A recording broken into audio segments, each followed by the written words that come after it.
যুক্তরাজ্যে প্রবল তুষারঝড়ে ব্যাহত হচ্ছে জনজীবন। ম্যানচেস্টার সহ বেশ কয়েকটি শহরে বিমানবন্দর বন্ধ রয়েছে ফ্লাইট চলাচল। শনিবার থেকেই লন্ডনে শুরু হয় তুষারপাত। স্কটল্যান্ডের কিছু অংশে -11 ডিগ্রিতে নামে তাপমাত্রা। এছাড়া যুক্তরাষ্ট্রেও আঘাত হানতে যাচ্ছে শক্তিশালী তুষারঝড়। কেন্টাকি ও ভার্জিনিয়া অঙ্গরাজ্যে ঘোষণা করা হয়েছে জরুরি অবস্থা। প্রবল তুষারপাত, তীব্র শীত আর সেই সাথে বৃষ্টি সব মিলিয়ে দুর্ভোগ নেমে এসেছে যুক্তরাজ্যের জনজীবনে। শনিবার রাত থেকেই কমতে শুরু করে তাপমাত্রা। ওয়েলস এবং ইংল্যান্ডের মধ্য, দক্ষিণ ও উত্তরাঞ্চলে আরও তুষারপাত ও তুষারসহ বৃষ্টির পূর্বাভাস দিয়েছে আবহাওয়া বিভাগ। রাতভর তুষারঝড়ে লিভারপুল, ম্যানচেস্টার, বার্মিংহাম, লিডস সহ যুক্তরাজ্যের বেশ কয়েকটি শহরের বিমানবন্দরে উড়োজাহাজ ওঠানামা সাময়িক বন্ধ রাখা হয়েছে।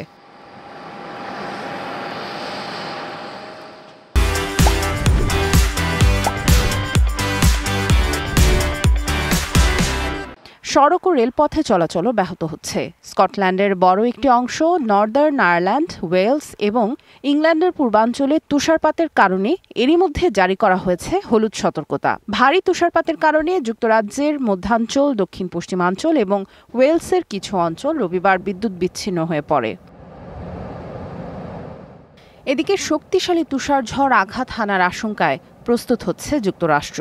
এর প্রভাবে এক দশকেরও বেশি সময়ের মধ্যে সবচেয়ে বেশি তুষারপাত ও তীব্র শীত পড়ার আশঙ্কা করছে দেশটির আবহাওয়া বিভাগ।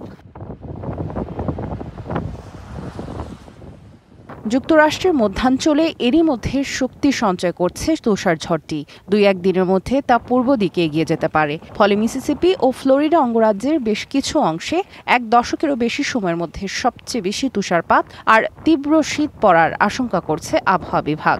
কেন্টাকি ও ভার্জিনিয়া অঙ্গরাজ্যে জরুরি অবস্থা ঘোষণা করা হয়েছে এরই মধ্যে। এ তুষারঝড়ের প্রভাবে প্লেইনস অঞ্চলে ভারী তুষারপাত হতে পারে।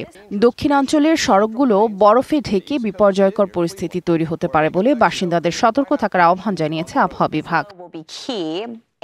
সামিয়া জান্নাহ, ডিবিসি নিউজ ডেস্ক।